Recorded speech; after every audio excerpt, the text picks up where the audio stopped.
اور اس کی جو موت ہوئی تھی اس کے اوپر سارے لوگ بڑے غمزدہ تھے، اس کی ویڈیوز دیکھ رہے تھے تو بہت دل اداس ہو رہا تھا کہ ایک بیچارہ معصوم شخص تھا، وہ سائیں لوگ جس کو آپ کہتے ہیں، تو اس کے ساتھ نہ جانے کیا ایسا بے ایمانہ تشدد ہوا، جو کہ بعد میں اس کی پھر پوسٹ مارٹم رپورٹ آئی، اس میں پتہ بھی چلا کہ مختلف اس کے جو باڈی پارٹس تھے اس کے اوپر انجریز تھیں، تشدد ہوا تھا، وہ سب کچھ میڈیکل رپورٹ کا حصہ بنا۔ لیکن انہوں نے اس وقت بھی یہی حرکت کی کہ اس کی بھی الٹا جو موت کی FIR تھی وہ بھی عمران خان کے اوپر کاٹ دی اور PTI کے اوپر کاٹ دی کہ انہوں نے اپنے ورکر کو جو ہے وہ مارا ہے، اور آج تک بھی ویسے وہ کیس جو ہے سٹل چل رہا ہے عمران خان کے اوپر، اس کی موت کا بھی، اور آج بھی کچھ ایسی ہی معاملہ پیش آ رہا ہے کہ وہ جو بیچارہ احمد شاہ ہے اس کی بھی جو تشدد کی FIR ہے وہ PTI کے ورکر کے اوپر کاٹ دی ہے۔ تو اب سب کو یہ خدشہ ہے کہ اللہ نہ کرے اللہ اس کو صحت دے، اگر اس کو کچھ ہو جاتا ہے تو یہ پھر سارا جو معاملہ ہے اس کو کور کرنے کے لیے انہوں نے یہ حرکت کی ہے کہ الٹا PTI کے لوگوں کے اوپر یہ FIR کاٹ دی۔ اچھا، اس کے بعد ہوا یہ کہ جب یہ سوشل میڈیا پر رولا شولا پڑنا شروع ہوا، اس کے اوپر آواز سب اٹھانے لگے، تو جو اس ورکر کا بھائی تھا یہ بیچارہ فٹافٹ بھاگا ایمرجنسی میں پہنچا ہے GHQ حضرت کے ساتھ جنرل ہاسپٹل کی، اور وہاں پہنچ کر وہ بیچارہ اپنے بھائی کی خیریت کے لیے پہنچا ہے، اور وہاں پر پولیس نے اس کو گرفتار کر لیا۔ اب یہ جو ایک معاملہ ہے یہ اور اس معاملے کو بہت پریشان کن بنا دیتا ہے کہ بھائی وہ وہاں پر اپنے بھائی کے لیے آ رہا ہے اور الٹا اسی کو گرفتار کر لیا۔ اس کی گرفتاری کس قانون اور کس مقدمے کے تحت ہوئی ہے یہ پولیس نہیں بتا رہی ہے۔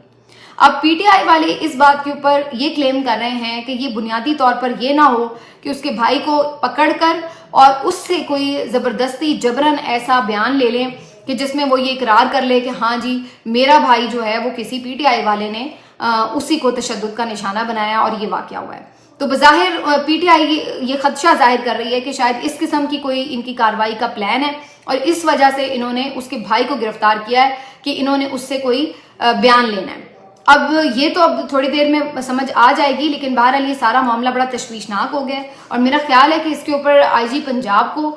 بھی اس پہ نوٹس لینا چاہیے، اور خاص طور پر جو وزیر اعلیٰ بنی بیٹھی ہیں مریم نواز صاحبہ، کل سے میں اس بات کے اوپر بار بار آواز اٹھا رہی ہوں کہ اب ان کا یہ دور ہے حکومت کا، تو ہر طرح کا جو بھی کوئی اس میں اچھا برا فیصلہ ہوگا اس کی ذمہ داری الٹیمیٹلی ان کے اوپر آئے گی، جو بھی ایسا کوئی کام ہوگا۔ تو اگر یہ واقعتاً کوئی ایسا ظلم ہوا ہے اور پولیس سے کوئی ایسا کچھ ہوا ہے تو یہ بہت زیادہ ایک جو گناہ ہے یہ سارا انہی کے سر پہ آئے گا۔ تو اس لیے مریم نواز کو فوراً چاہیے کہ اس کے اوپر ایک انویسٹیگیشن کروائیں اور صحیح طور پر انویسٹیگیشن کروائیں، اور اس میں جو بھی ملوث ہو، اگر ایسا کچھ ہوا ہے کہ پولیس کی طرف سے کچھ ہوا ہے تو اس کو قرار واقعی سزا دی جائے، اور اگر ایسا کچھ نہیں ہوا تو جو بھی حقائق ہیں وہ عوام کے سامنے آنے چاہیے۔ لیکن یہ ایک بہت بڑا مجھے لگ رہا ہے کہ ایک ان کے لیے نیا اسکینڈل بن کر یہ جو معاملہ ہے یہ سامنے آنے والا ہے، اور اس میں بہت مجھے تو اللہ نہ کرے کہ بو آ رہی ہے کہ اس میں لازمی کوئی پولیس کی طرف سے خدا نخواستہ ایسی کوئی چیز نہ نکل آئے۔ اب آ جاتے ہیں جی، طیبہ راجہ نے بھی کچھ انکشافات کی، ایک ریسنٹ انٹرویو میں انہوں نے بتایا کہ کیا کچھ ان کے اوپر جیل کے اندر گزری اور کیا کیا واقعات ان کے ساتھ ہوتے رہے۔ انہوں نے اس بات کی تردید کی ہے کہ خدا نخواستہ کوئی بھی اس طرح کا واقعہ ان کے ساتھ نہیں ہوا، کوئی زیادتی کا، ریپ کا، ایسی خبریں پہلے چلی تھیں، لیکن یہ ضرور انہوں نے بتایا کہ کس طرح سے ایک رات ان کی والدہ کو ایسی ایک ویڈیو بھیجی گئی جس میں کچھ پولیس والے جو ہے وہ کسی خاتون کا، لڑکی کا ریپ کر رہے تھے، اور تاثر ان کو یہ دیا گیا کہ جیسے یہ طیبہ راجہ کے ساتھ ہو رہا ہے، جس کی وجہ سے ان کی والدہ، ظاہر ہے بیچاری کو تو جیتے جی مر گئی ہوں گی، اس طرح کی ویڈیو اپنی بیٹی کی کوئی دیکھے تو وہ کیا سوچے گا۔ لیکن طیبہ راجہ نے بتایا کہ ایسا ان کے ساتھ واقعہ نہیں ہوا۔ اب اس کے اوپر بہت سارے لوگوں نے بات بھی کی، منصور علی خان نے بھی اس کے اوپر بات کی، اور انہوں نے کہا کہ دیکھیں اس سے تو لگ رہا ہے کہ جو عمران خان صاحب نے کلیم کیا تھا کہ جی خواتین کے ساتھ جیلوں میں زیادتی ہو رہی ہے، تو یہ بات تو پھر غلط ثابت ہوتی ہے، کیونکہ طیبہ راجہ تو خود کہہ رہی ہیں کہ یہ ویڈیو ان کی نہیں تھی۔ تو طیبہ راجہ نے اس کے اوپر منصور کو ٹیگ کرتے ہوئے یہ کہا ہے کہ بھائی میں نے یہ تو کہا ہے کہ یہ میں نہیں ہوں، میرے ساتھ الحمدللہ ایسا کچھ نہیں ہوا، لیکن اس کا مطلب یہ تو نہیں ہے کہ کسی کے ساتھ بھی نہیں ہوا، آخر وہ ویڈیو تو ہے اپنی جگہ موجود، تو کسی نہ کسی کے ساتھ تو ایسا واقعہ ہوا ہوگا جبھی اس کی ویڈیو بنی ہے۔ تو یہ پتہ لگانا ضروری ہے کہ کہیں کس کے ساتھ یہ کب واقعہ ہوا، کیسے ہوا، اس کا جو کھوج لگانا ہے وہ ضروری ہے، نہ کہ آپ اس کے اندر یہ صرف تلاش کر لیں کہ جناب چونکہ طیبہ راجہ کے ساتھ نہیں ہوا تو لہٰذا عمران خان صاحب جھوٹ بول رہے تھے۔ اب مجھے یہ بظاہر لگ رہا ہے کہ چونکہ یہ اس وقت ویڈیو جب آئی ہوگی تو ظاہر ہے عمران خان صاحب پہ بھی بات پہنچی ہوگی کہ بھائی اس طرح کی کوئی ویڈیو جو ہے ان کی والدہ کو ملی ہے، تو عمران خان صاحب نے بھی اس سے یہی تاثر لیا ہوگا، ظاہر ہے کہ خدا نخواستہ جیلوں میں خواتین کے ساتھ کیا ہو رہا ہے۔ انہی دنوں میں 9 مئی کے دوسرے یا تیسرے دن منصور علی خان کی عمران خان صاحب سے ایک ملاقات ہوئی زمان پارک میں، اور منصور علی خان نے ایک پوڈ کاسٹ میں یہ بات بتائی بھی ہوئی ہے کہ انہوں نے عمران خان صاحب نے منصور علی خان کو اس وقت بتایا کہ جیلوں میں اس قسم کے واقعات ہو رہے ہیں، جس پہ منصور نے بڑے تشویش کا اظہار کرتے ہوئے کہا کہ آر یو شیور خان صاحب، یہ آپ بہت بڑی بات کر رہے ہیں؟ تو انہوں نے کہا بالکل میرے پاس ایسی انفارمیشن آئی ہے۔ تو میرا اندازہ یہی ہے کہ یہی خبریں جو ہیں عمران خان صاحب تک پہنچی ہوں گی۔ اب یہ ایگزیکٹلی کون خاتون ہیں یا یہ کب کا واقعہ ہے، یہ شاید اس وقت تک ظاہر انویسٹیگیشن نہیں ہوگی، لیکن اگر ویڈیو ان تک پہنچی تھی ان کی والدہ تک، تو فرسٹ ہینڈ جو انفارمیشن ہے، جیسے ان کی والدہ کو یہ لگا کہ خدا نخواستہ یہ طیبہ ہیں، ہو سکتا ہے عمران خان صاحب کو بھی انہوں نے یہی بتایا ہو، ان تک بھی یہی انفارمیشن پہنچائی گئی ہو کہ جی یہ واقعہ ہو رہا ہے وہاں پر۔ اور یہ آپ کو یاد ہوگا اس وقت پھر رانا ثناءاللہ صاحب نے آدھی رات کو ایک دن دوڑے پریس کانفرنس بھی کی تھی تردید کرتے ہوئے کہ جی کچھ نہیں ہوا، حالانکہ اس وقت میڈیا پہ تو ایسی کوئی بات ابھی آئی بھی نہیں تھی۔ تو یہ ساری جو ہے کہانی ہے، لیکن اس سے پھر یہ پتہ چلتا ہے کہ وہ ویڈیو پھر کس کی تھی، کہاں تھی، یہ بہرحال اپنی جگہ سوال پھر بھی موجود رہے گا، اور اس کے اوپر ظاہر ہے سب کو جواب آنا چاہیے، لینا بھی چاہیے کہ یہ پھر کہاں کا واقعہ ہے اور کب کا واقعہ ہے۔ بہرحال جی یہ ایک عجیب و غریب سے معاملات ہیں پنجاب پولیس سے متعلق، بہت جو اب ان کے اوپر بہت زیادہ مسائل ہیں پنجاب پولیس کے، جس طرح کے یہ ہاتھ چھوٹ ہو چکے ہیں، جس طرح کے یہ غیر قانونی اقدامات کرنے لگے ہیں، اور جو یہ ایک دہشت گردی کرنے لگے ہیں عوام کے ساتھ، بہت زیادہ ان کے جو ہے وہ ایک اصلاحات کی اس وقت ضرورت ہے، اور احتساب کی بھی ضرورت ہے، کیونکہ دن بدن ان میں بگاڑ زیادہ ہی ہوتا چلا جا رہا ہے۔ اب آ جاتے ہیں جی ایک اور بات کی طرف، عمران ریاض بھائی کے حوالے سے بڑی انٹرسٹنگ خبریں آ رہی ہیں،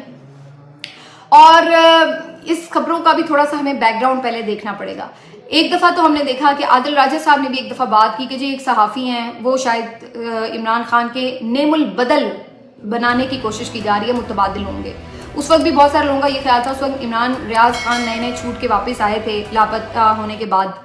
تو بہت سارے لوگوں نے کہا کہ پتہ نہیں ان کا سافٹ ویئر اپڈیٹ کر کے وہ عمران خان کو ریپلیس کریں گے، کیا ہوگا وہ ہوگا۔ حالانکہ ایسا کچھ بھی نہیں ہوا، عمران بھائی آئے اور وہ بیچارے جس طرح کی کنڈیشن میں تھے، جو کچھ انہوں نے سہا، اس کے بعد کچھ عرصے کے بعد اپنے آپ کو نارمل کر کے وہ دوبارہ اپنے یوٹیوب پہ ہمیں نظر آنے لگا کہ ماشاءاللہ سے وہ کام بھی کرنے لگے۔ پھر الٹیمیٹلی اب ان کی دوبارہ گرفتاری ہو گئی، اور ابھی ان کی گرفتاری کے دوران ہی 2-3 عجیب و غریب ملتے جلتے معاملات ہوئے ہیں۔ ایک تو ہم نے دیکھا کہ حلیمہ خان صاحبہ جو ہیں وہ ان کو جب پولیس وین میں ملتی ہیں تو انہوں نے آ کے انہیں نہ صرف ایڈمائر کیا بلکہ کہا کہ آپ تو ہمارے لیڈر ہیں، یہ تک کہا۔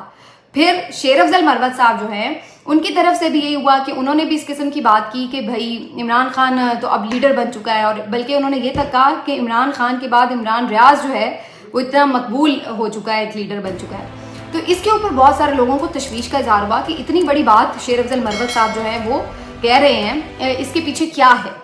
پھر آج ایک اور بڑی مزیدار بات ہوئی کہ جو فلک جاوید خان ہیں، جو کہ صنم جاوید کی بہن ہیں،